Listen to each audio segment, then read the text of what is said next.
Welcome to EB-5 Investment Report. I'm Amy Rios. Earlier this year, EB-5 Investment Report reported on the potential impact that the Intercontinental Regional Center Trust of Chicago failure might have on the EB-5 immigration investor community. We alerted our viewers of the importance of completing their own due diligence when it came to EB-5 investing and not rely solely on the representations made by promoters of EB-5 regional centers and their respective real estate development partners. In an effort to educate our viewers, we monitor ongoing EB-5 projects to evaluate their progress and report on those issues which we think may impact the EB-5 world as a whole. In the late spring of 2013, the local Riverside County media issued a series of reports that the Truax project had stopped construction. EB-5 Investment Report had previously reported on the Truax project. We thought it was important to conduct our own investigation to determine why the Truax project had stopped and why mechanic liens were filed against the project. In uncovering the full story, EB-5 Investment Report recently re-interviewed Bernie Truax, the developer of the Truax project, to get a candid, straight from the source explanation as to why the project was seemingly experiencing some difficulties. Since this interview was conducted sometime after our interview with Buck Johns of Inland Investors Visa Group 8, located in Newport Beach, California, the person directly in charge of marketing the Truax project overseas in China, we wanted to ask Mr. Truax how this work stoppage might affect those marketing efforts on this 65,000 square foot retail and professional office building located in Old Town Temecula. We were particularly interested in Mr. Truax's comments in light of Mr. John's comments during our interview with him regarding the type of due diligence a prospective EB-5 investor should perform before making any EB-5 investment. As you may remember, Buck Johns told us, it's incumbent on the investor to take a hard look at with whom are they investing, and it's the project's failures. And so that's why when these investors come here, they want to see that the individual who's going to be receiving their investment capital, Truax Development, is an established, long-term, successful developer. During our interview with Mr. Truax, he told us that additional capital was needed to complete the project. We were told that Buck Johns still needed to raise between $5 and $6 million of additional EB-5 investment capital, and that no institutional financing was in place. At the time of our interview, we also learned the Truax project has not obtained from the United States Citizen and Immigration Service any I-526 petition approvals. Truax admitted that the project had only recently received from the USCIS a request for evidence requesting additional information about the Truax project. Mr. Truax, however, appeared optimistic that their investors would soon receive I-526 approvals. And now here's the interview. We're here with Bernie Truax on location at his Truax Building, trying to find out the latest developments on his construction project. Welcome, Bernie. Good morning. Glad to have you here. Now, last spring, construction was halted on this project. Can you tell us why and explain how EB-5 had a role in that? Well, there were a couple.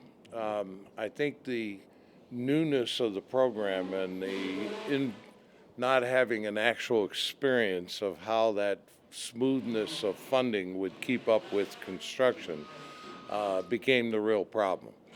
Matt Reno and Reno Contracting and I have built 17 projects together. We have this down to a science, and when we took off and started, our intent is to get done as quickly as possible. Time is money. So we put the pedal to the metal, and the obvious result of that was the building went up awfully fast, and people began to see that, it was on a fast track to getting here. However, the funding wasn't on a fast track. The funding was on a different schedule entirely, and our expenditures got beyond their ability to keep up with the payments.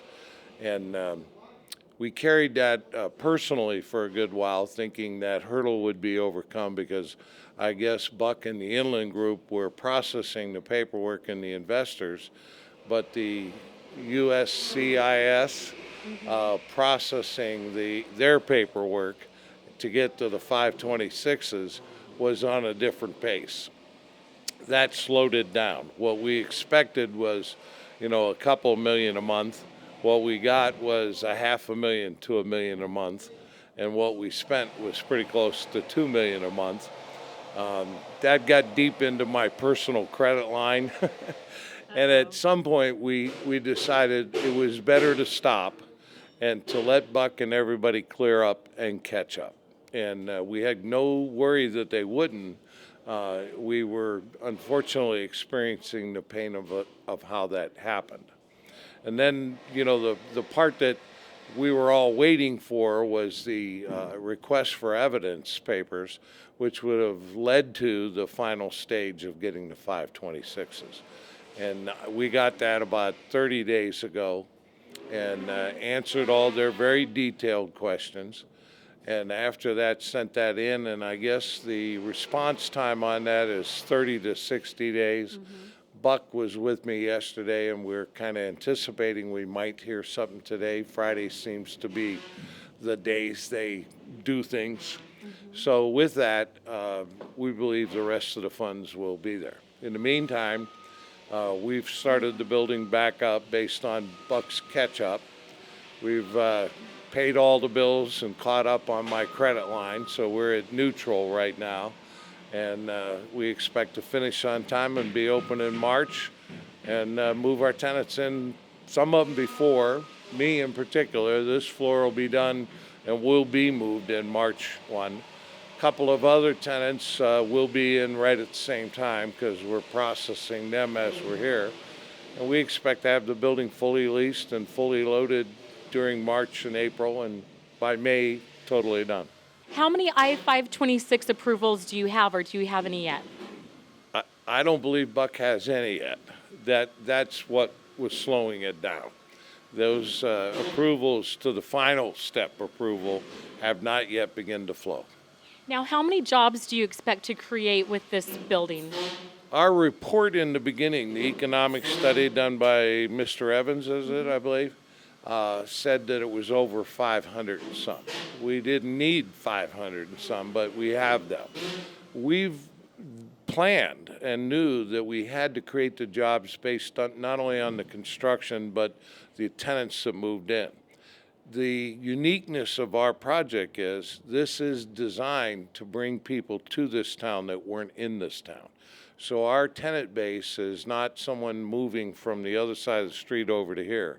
They're people that are not in town that are moving here. We're finalizing one of those that's taking an entire floor that has 80 employees that'll be on that one floor. So we were never really worried about what the tenant base created on the jobs. And I understand that we had 500 and some was quite a cushion, so we're not worried. Now, what are the next phases of construction, and when do you expect them to be complete? Well, we're starting right now on the design concept for phase 2, which is the building right next door to this going down to the front street. And with that, we're in discussions whether we want to start phase 2, 3, and 4 all at once. We believe the synergy of that and the excitement of that might make it actually easier to do than to do it one at a time. Retailers especially don't want to be the first one in somewhere. And on the ground floor is over 100,000 square feet of retail.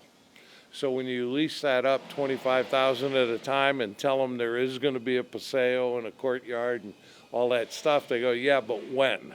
So it's probably a strong chance that we'll be doing all the rest of it at once, which is another almost $75 or $80 million. Can you tell us if you were able to obtain a construction loan, and if so, who was the lender?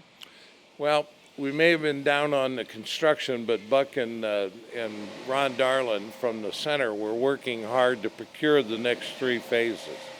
And it's my understanding that we have at least a verbal commitment on all of the construction funding for phase 2, 3, and 4. That's pretty close to $100 million.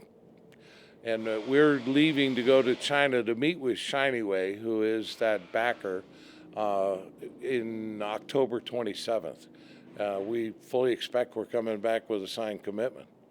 And we have all our investor money that makes that happen. And so we're anxious and ready to get going.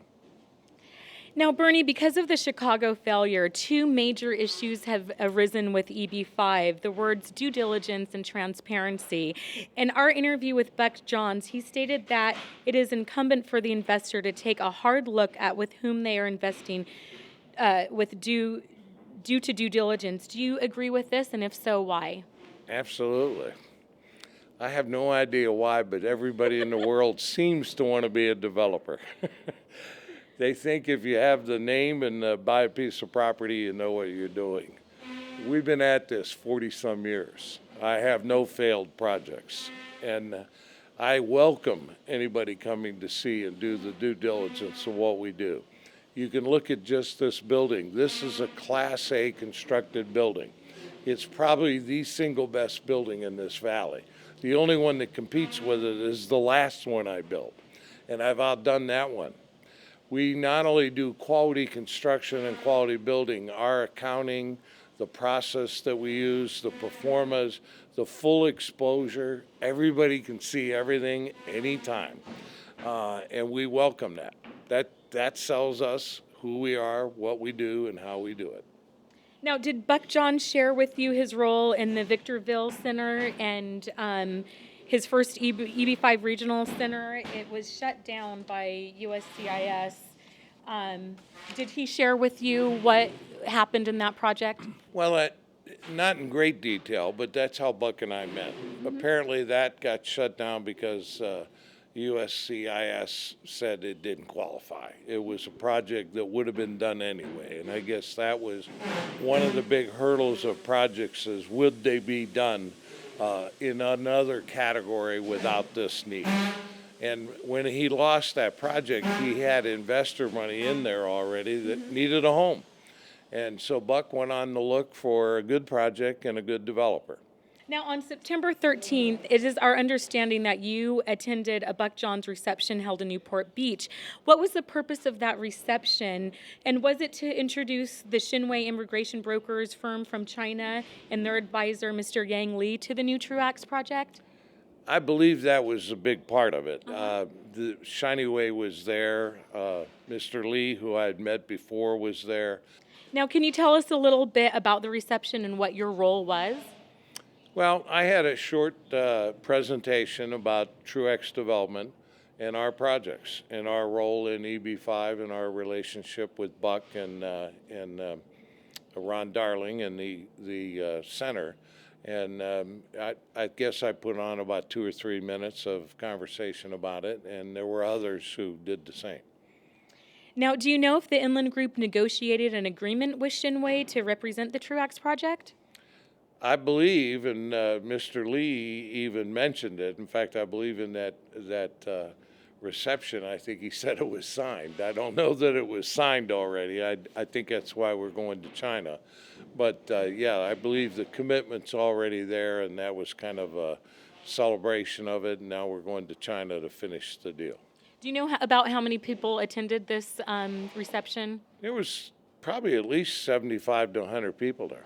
Now, going back to the reception, do you know if Ron Darling and ARS attended that reception? Ron Darling was most definitely there and was a part of the. Now, can you tell our viewers more about the Shinway Group and why Buck Johns and the Truax Group might desire to do business with them? Well, it's my understanding that that group starts as a law firm doing immigration law, getting the children of prominent Chinese people visas which were temporary for coming to school here. And that along that way, I believe those families have been investing in the U.S. without the benefit of the EB-5 program.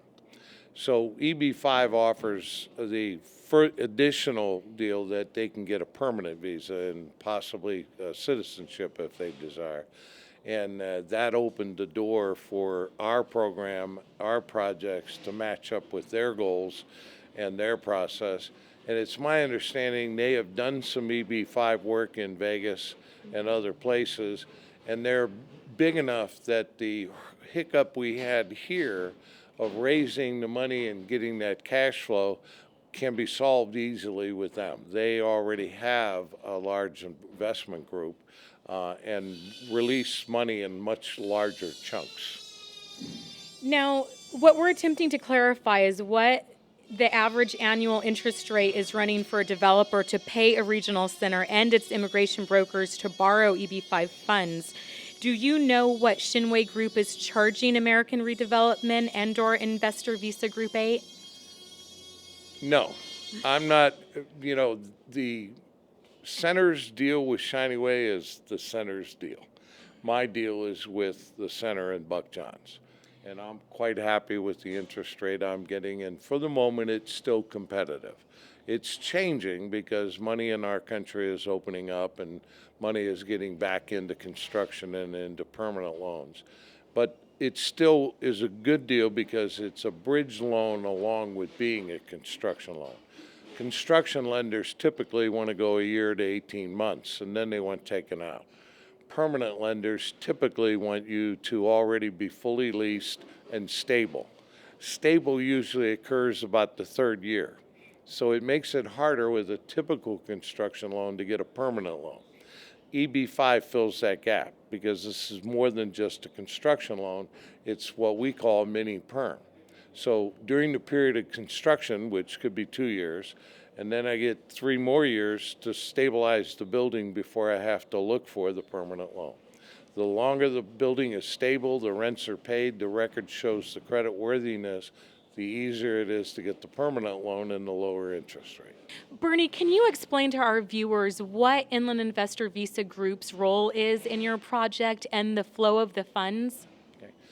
The center that we're doing business with is the Ron Darling America Redevelopment. Buck has an agreement with them to market and raise money for projects. And again, I'm not absolutely certain on this, but my deal is to borrow the money that Buck has raised into Inland Valley Investor Group 8. That's an LLC that Buck controls. The investors put their money in there after it's gone through the whole process. Buck and that LLC owe the investors their money back and their interest. I owe Buck the money back and his interest. Now, going back to the fees, do you know what Shinway is charging for their administration fees? I don't at the moment, but I promise you by the end of China I will. Has the Truax project previously been marketed in China? Yes, Buck's been there for 2 years marketing. In fact, I had a friend of mine who does business in China call me from a hotel lobby telling me he was stunned when he saw a presentation going on for the Truax Building in some small town in China. Oh, wow. How is syndication going? Well, I believe Buck's got all the investors. The holdup is simply getting these people comfortable that the USCIS will issue the 526. As soon as that first one breaks loose, I think the rest of the funding will occur here. Now, how many investors do you have? Well, there's 16 million and a half of 500,000 each, so there's 32 investors. Bernie, in our last interview, you indicated that Buck Johns was looking for projects for EB-5 placement and was given your name as a quality development company. Can you tell us how long you've been in business and what is your formula for success? Well, I started my career back in '68 when I came home from the service working for the third largest steel company in the United States. I headed up, eventually I was the head of their construction and steel. So I did things like the World Trade Center. Unfortunately, I watched that building come down and my name was inscribed on the top beam. I did things on the Sears Tower and just generally a lot of large construction throughout the United States. In '82, I was offered a promotion to come back to corporate headquarters in Chicago. you don't leave California after you've been here a while. So I was tired of building things for other people and decided I wanted to build for myself. And a partner of mine started a company called Truax. Probably about 2 years into that, I bought Delevate out. He's still in business doing steel erection, which is where we started, and Truax Development's been in business since then. Now, can you tell us about some of your other projects, like the Dimension Business Park, which was built by the Delevate Truax Development, a company formed by you, and why it was successful? Well, we were in the right time at the right place. Everything about development is having a vision before it happens. You got to see where the progress is going. Orange County was expanding. Lake Forest was dead-ended at Trabuco. We knew that the Whiting Ranch was being sold, which is now the Foothill Ranch Development. Bill Lyons, one of my neighbors in Coto, was, I think, the successful builder of that. And so we bought the acreage for Osterman in the middle of nowhere with no roads. We spent a year planning it correctly and sold off a piece of it to another development firm, and then went on to finish it and move on. And from there, it's a lot of projects. Now, Bernie, is it true that Buck Johns, along with Ron Darling of ARS, was responsible for the successful syndication of your first EB-5 project in Old Town Temecula? Yeah, they worked very hard, very diligently to do it. We have worked together very well. Now, do you believe ARS, American Redevelopment Regional Center, is a successful regional center? And what has Ron Darling's role been in your Old Town Temecula EB-5 project? Well, I believe Ron Darling's got one of the oldest and more successful centers, period. Ron is a straight shooter who has made sure that he's not gotten involved in projects that were less than doable or real. And I think Ron did his due diligence. In fact, Ron and I met probably a year before Buck and I finally got together. Ron's done some other projects in the area that have gone up and are successful. Ron's very good at what he does, and Buck is good at what he does. And so the team works well together, and they work well with me. I'm not always the easiest guy to get along. I'm real straightforward. If I see something I don't like, I say it. And, it's nothing personal. It's this is what's wrong. We got to fix it. And as a contractor, I've learned you can't fix a problem you won't identify. So this has not been easy. This has been, but according to what I know about the rest of them, this is a stellar project, okay? The slowdown we would have rather done without, but the slowdown we got through.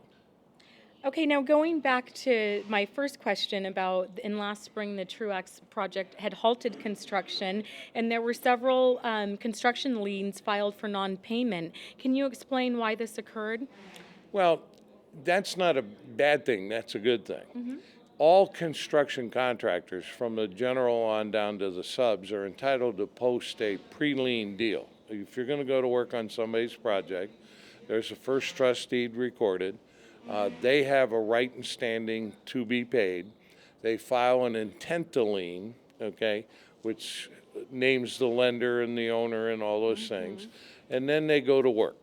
Well, as long as the progress payments are going along, everything is fine. But if projects come to a halt, like this one did, they have to protect their rights with a time clock of events that if they don't do it, they lose their rights.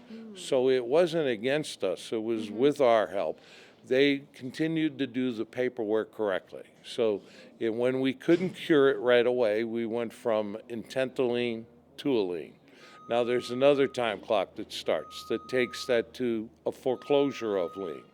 No one got to the foreclosure of lien. All of our subs worked with us, worked with Matt, to get extensions to that time clock, which we granted in every case.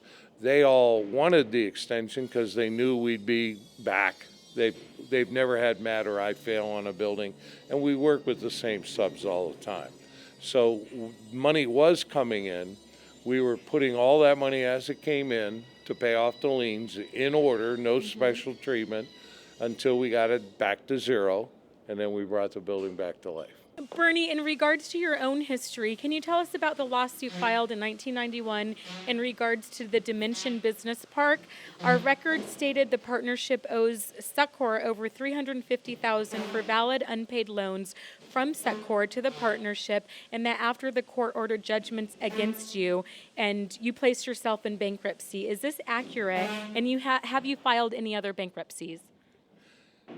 I'm not sure the way the facts you just read were accurate, but let me give you the history. As Bernie Truax, we developed the property, the entitlements, and then sold pieces. I sold one to Ferguson Davison, I sold another one to Bill Lyons for a center, and then we sold off some other parts. The last piece was a 10-acre piece that I was keeping, and instead of developing it myself, I formed a partnership with Succor International. So Succor Truax was to develop the project. I was a limited partner in that project. Succor was the general. I sued Succor. So the lawsuit you're talking about, I'm not even privy to. Okay. Succor, I understand, leveraged the project, which is why I sued them. They were not supposed to borrow money against the project. And when they failed to get the development up in time to pay that land loan, things started going bad. I, on my own, was involved in other projects. I had bought the hotel in Costa de Casa, had done so at a time frame to turn the hotel into condominiums. I got caught in the downturn right before 91, and I got stuck with 96 condominiums I could not sell.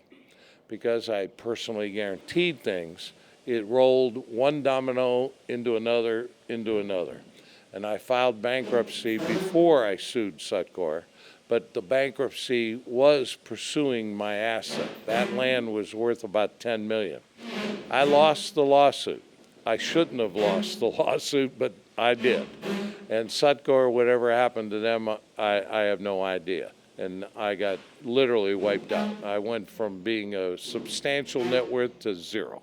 We also noted that in 2002, there was a breach of contract filed against you, and later the same year placed yourself as well as Countrywide into bankruptcy. Can you tell us reasons for this and the status of this suit? Yes. I had a company called Countrywide Construction. We were building homes for people in spec homes. I wound up with very bad health, 9 heart attacks, open heart surgery, and almost died, and obviously wasn't there to run my company. A lot of things happened, and the net result was we got wiped out, and we were in bankruptcy. Now, I believe the California State Contractors Board also suspended your contractor's license in 2003, and 5 years later was revoked. Can you share with our viewers why your license was revoked? Because of that bankruptcy and uncompleted projects. We couldn't do it. In fact, I wasn't supposed to live through the operations. And my license got revoked, and I chose not to redo it. I decided that I didn't want to build for myself. I was the developer and owner, and that people like Matt Reno could build for me. When you build for yourself, you're your own guarantee and your own warranty of your own product to yourself. I like having Matt Reno build the building and has the warranty. It's a finish and the fact that the product is done right. Do you expect to continue using EB-5 as a source of funds for your upcoming projects? Well, we like the relationship with EB-5, but they're just one source of money. Money's money, and it's cost, okay? It's a tool. Whatever the best costs are to do buildings is what we'll do. Right now, that's EB-5 and our relationship, and relationships are very important in how these projects work. Problems will always come. People's health change, the economy changes, contractors do right things and wrong things. You got to have a team you can work through the problems. If anything, my past has taught me that is most important. The team I have, Buck and Ron Darling for the money source, the Reno contracting and the subcontractors, that's been working now for almost a little over 12 years. And, you know, along with going down twice, I came back 3 times. We don't stay down. You learn from your past. we've got a great team. We don't change anything until it's necessary. Thank you so much for your time today, Bernie. No problem. Thank you for inviting me to do it again. I'm Amy Rios, and I want to thank you for watching this special EB-5 investment report.